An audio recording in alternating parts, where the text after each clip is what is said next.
The cost of IT in business can be staggering. From hardware and software expenses to services like internet and phone, you don't need to spend a fortune on IT to succeed.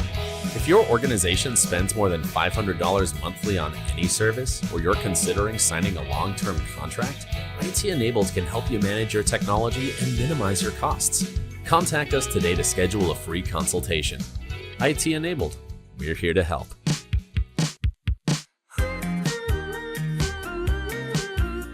Hi, I'm Tara Watson-Watkins, President and CEO of the Lufkin, Angelina County Chamber of Commerce.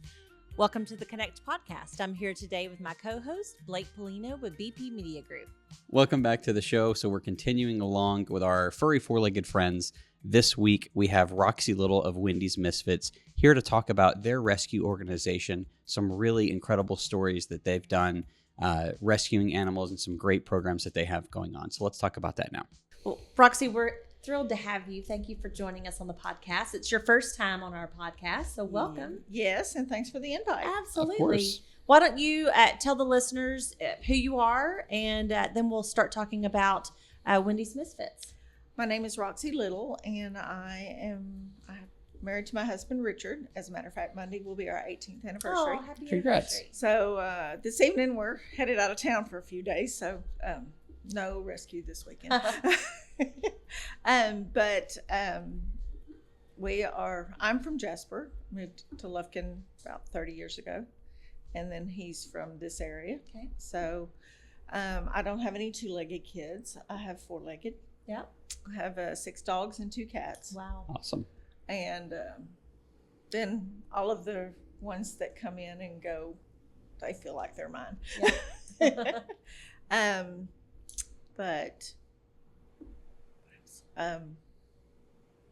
Well, how did you get plugged into Wendy's Misfits?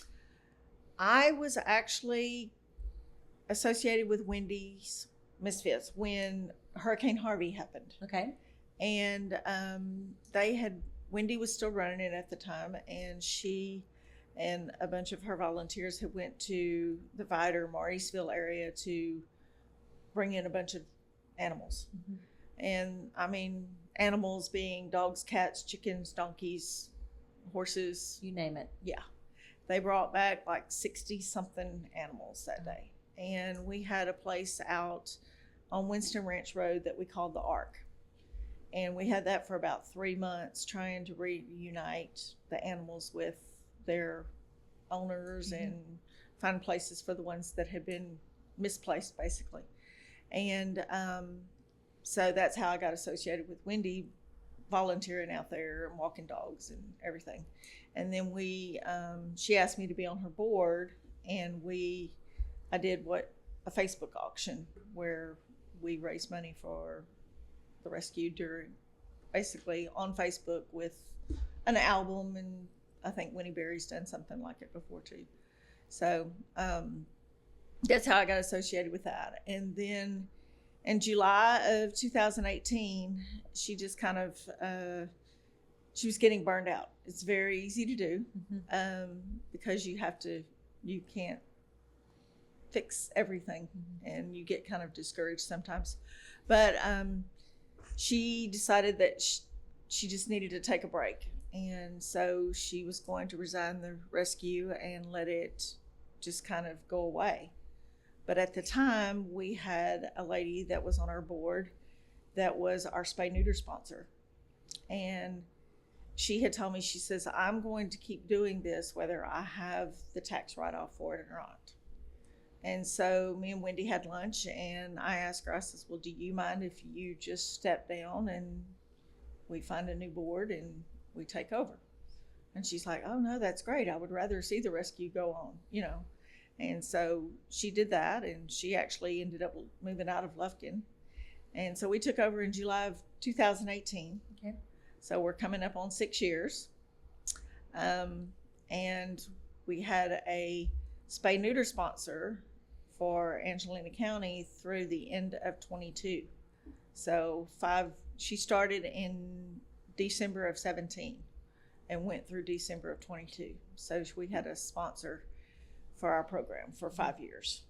So that was an awesome I guess you'd say, advantage or perk, for the rescue and for residents of Angelina County. Right. So That's awesome. How often do people ask if you're Wendy? Because I was going to ask earlier. I was like, is that a middle name? I didn't know. Very often. Most of the time when I answer the rescue phone, they're like, Wendy? Yeah. I'm like, no, I'm sorry. She's not here any longer. Okay, well, and then they go on and tell me what they need. Yeah. I want to ask a little bit more about the Hurricane Harvey rescue that went on. So people were coming up from Houston, Beaumont, Vider area looking for their pets up here. Yes, we ended up kind of getting, I think it was something like the Ark, Hurricane Harvey, and then it was in parentheses, the Ark. And it was a big warehouse out on Winston Ranch Road. And we, the community came together and did awesome. They built, we raised money to build kennels, fences, and they bought kennels. And we ended up, Hurricane Harvey happened I think, not exact date, but last weekend of August, first weekend September. And we were there until November 10th. Oh, wow. So, and we had some dogs that that they had picked up and they were pregnant. I mean, they had puppies, wow. 48 hours after we got them to the Ark, and we had a lot of rescues coming through that were taking them. We had quite a few of the dogs because we were just taking pictures and posting them, and people were looking pretty much all over, to find their animals, and we ended up reuniting quite a bit of them. That's awesome. I can't imagine having to leave my animal I don't know. That's such a cool story that y'all were able to do that. And well, there's one other thing that rolled over from the Ark. We had one dog that was Chance, and he was actually chained to a pole standing in water had been left behind. Oh. And the National Guard had to actually cut the chain in order for him to be able to get loose. Wow. And we brought him back, and he was not one of the ones that was adopted by the time, the Ark closed, I guess you'd say. But Claude Welch had given the rescue a house over in Hudson. And so our caretaker had moved over there, and he took Chance with him. And I guess it was summer of 19, we were nominated for the rescue race. And it was a national contest for basically a dog that had recovered from a tragedy, basically. And Chance had found his family by then.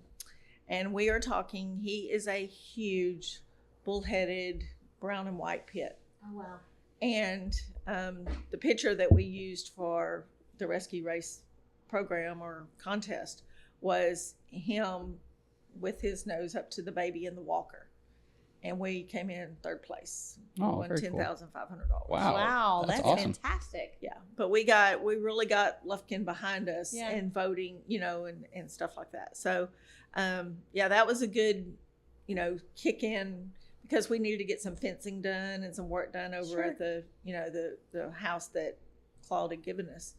And so that really helped. Well, Chance got a second chance. Yes, he did. Yes, he did. Good. Well, what are the areas that you work the most in with rescues? Right now, we are doing our low-cost vaccine clinics. Okay. Because in March of 22, we received a grant from Petco, and Petco is started out doing 2 million free vaccines to pet owners. And so we signed up for that program, and we were accepted. So they have sent us vaccines for dogs and cats for a little over 2 years now. They, I think they said that they were getting close to their 2 million mark. We needed to place our order at the mid to end of last year, but now they're still sending out the newsletters or whatever that our vaccine program is continuing. So Wow. I don't know how long they're going to continue it, but we're going to use it as long as we can. And do know? you only vaccinate animals that have been rescued, or can people No, bring their animals to you? It is supposed to be the public's owned pets. Oh, Gotcha. good to know. So if Yes. you have a dog or a cat that needs to be vaccinated, so they can come to Wendy's Misfits and do that. Yes. Awesome. We have vaccine clinics normally every 2 to 3 weeks. Most of the time they're in Lufkin. This coming weekend, well, not like Saturday, but Saturday before Mother's Day, we're going to be in Broadus. We've done them in Crockett, Nacogdoches. We want to do one in Zavala. Mm-hmm. We went to Crockett quite a few times, and we're starting to see some activity, but then we would go like 2 weeks and see nothing. And, and Crockett they have no shelter or nothing over there. So it's a very needy community, and I mean, I just believe that the vaccines come to us free. So, wherever we can go to help Right. is what we need to do. That's fantastic. That's great.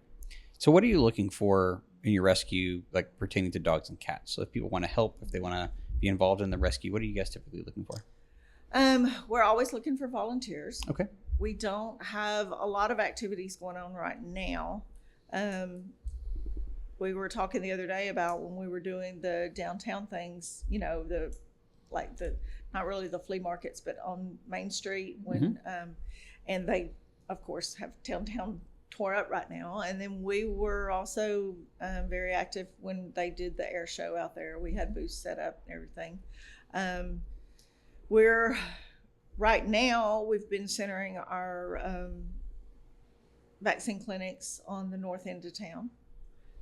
We've been set up in Planet Fitness parking lot, Okay. and we're reaching different clientele than we have just throwing it out there on our Facebook page. Yeah, that's great. Awesome. We have one man that came up. He was riding his bicycle, and he started crying because he didn't have his dog with him that day. Oh, And so it really kind of touches you. But what we get calls all the time for dogs that they want us to take litters or puppies or, and unfortunately with any of the rescues around here, most people that love animals already have animals of their own. So you don't all have the option to foster. right. And we have so much of an overpopulation here that we want to kind of curb that any way we can, mostly by spaying and neutering, but also not by turning out the dogs that end up strays or whatever, however situation they're getting to us. Not necessarily owner surrenders. We don't have a lot of those. Right. That happens at the shelters, but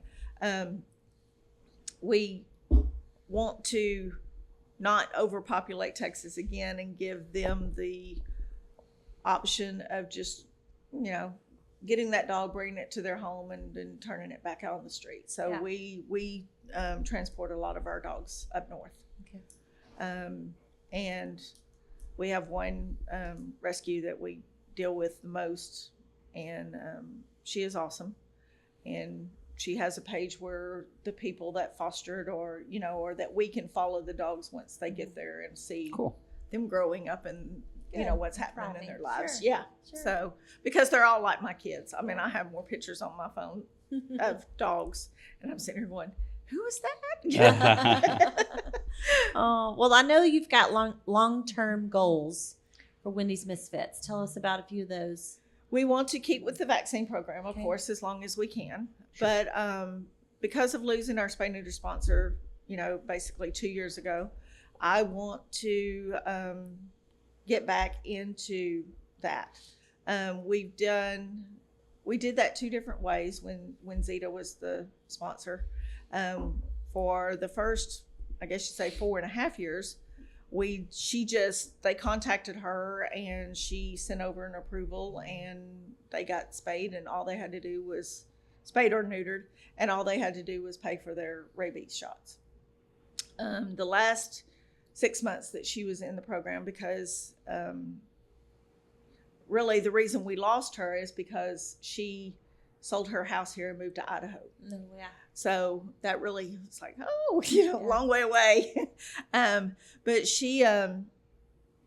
we started a voucher program, kind of like Salvation Animal Rescue was doing at one time.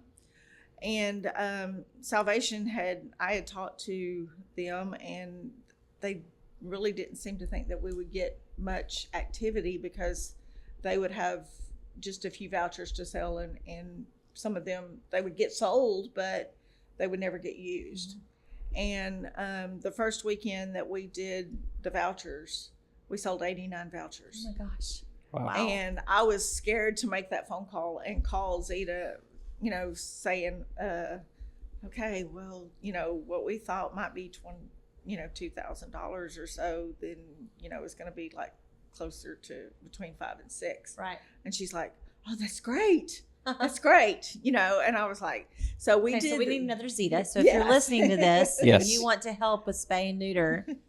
Well, we're, I've been researching grants. So, I'm a bookkeeper by trade. Okay. So,